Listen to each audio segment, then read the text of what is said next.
All right. Well, thank you for having me here today. And I'm here to, again, talk a little bit about an institutional perspective. And we've had this discussion over the past 2 days already, and we really know that institutions are pretty critical to figuring out how we can move forward and try and increase the reproducibility of science.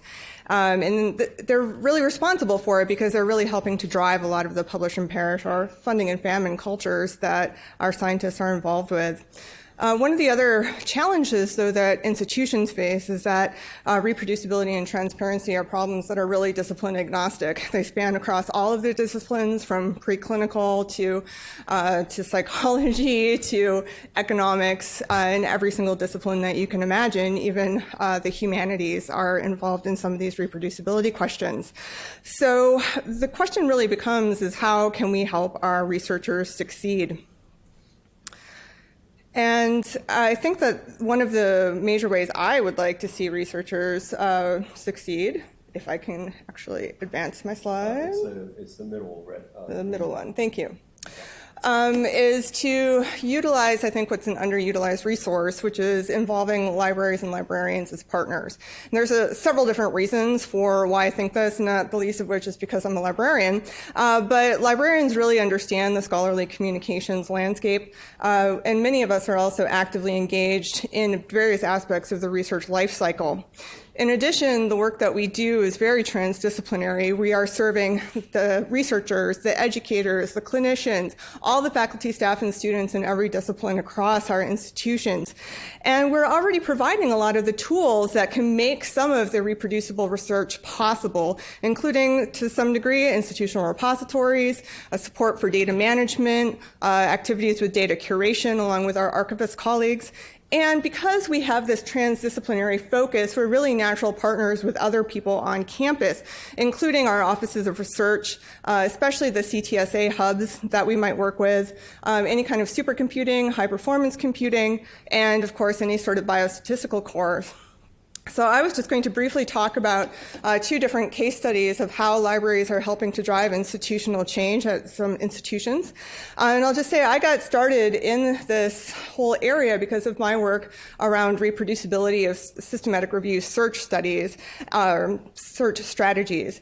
And having done that, figuring out what minimal reporting standards are and how we might support them has, I think, become a bit of a challenge because there are so many different disciplines that in libraries we really need to support, and the minimal reporting standards for each might be different.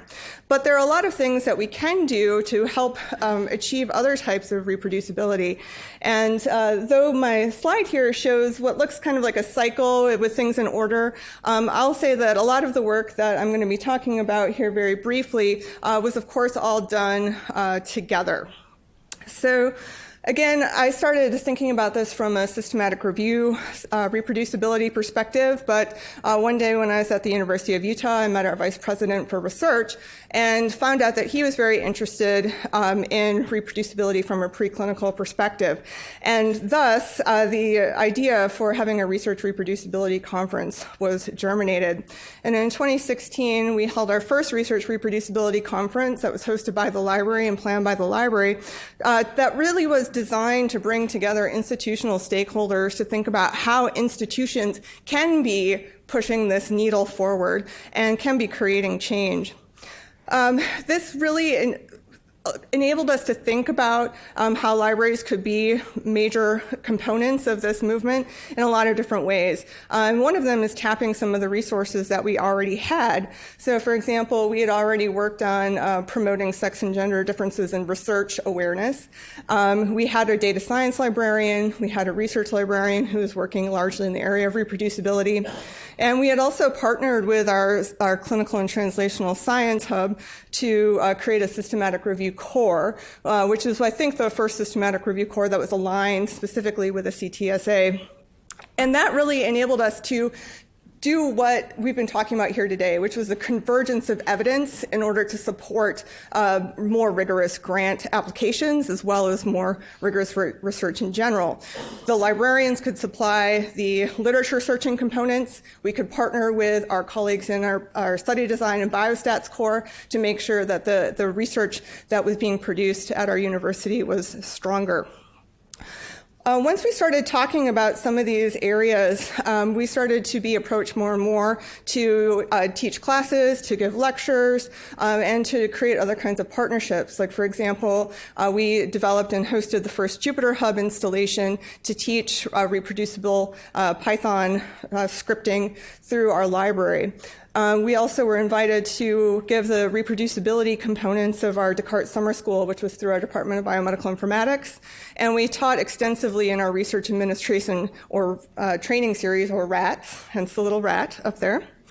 And then really, we're continuing to try and move this along an institutional scale. And some of the feedback that we've gotten from our first conference showed that people really just needed a forum to talk about. We've talked about grassroots and how that's really essential. And that's something that we found. People were in all of these disciplines and all of these different silos across the university and we could bring them together as this neutral party in the library.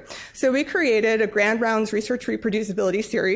So it's a weekly lecture from all different areas of campus. We had people from computer science, we had people from preclinical research, we had people from philosophy, every single different discipline that you can imagine, talking about how research could be more reproducible in their areas or what they were doing there. But we were able to bring this whole community together outside of their disciplines to talk about these issues. And in addition, we created a research reproducibility coalition on campus to talk really about how we could continue to try and move the needle at an institutional level through policy changes in particular. And then that all led up to our 2018 Research Reproducibility Conference, which we kicked off with a week-long credit-bearing course that we developed in partnership with our Department of Philosophy that laid the foundations of what reproducible research might look like, as well as giving people, the researchers that attended, some practical tips. And that conference was really designed also to give people some skills to figure out how they might conduct reproducible research, including looking at things like reporting guidelines and minimal reporting standards. Then I moved to the University of Florida, where I'm starting this cycle all over again, and really trying to figure out what already is existing on our campuses that we can help to partner, and we can help to drive the conversation, again, across more than just certain disciplinary silos. I was very lucky to come into a library system that already had what we call our ARCS unit, or Academic Research Consulting and Services. We had a data management librarian, informatics, bioinformatics. We had a clinical and translational science institute representative, and a research impact librarian, all sorts of different people who were already supporting the research life cycle. And we also decided that we needed to have an infusion of new faculty in order to help drive some of these conversations forward and support our researchers and remove some of that burden. So we're in the process of hiring a reproducibility librarian who will actually work with researchers to help them build reproducible research pipelines, as well as hopefully continue to drive that conversation. And we're also working with our CTSA at University of Florida to develop a systematic review service, again, a fee-based service that will be in partnership with our biostats cores and things. And we're already getting involved in the curriculum. We've mentioned a couple of times here the necessary aspects of training grants through the NIH that are coming through that require rigor and reproducibility training. And we have gotten heavily involved in helping to develop some of those sections for those training grants, and also integration into our responsible conduct of research courses that are already in existence.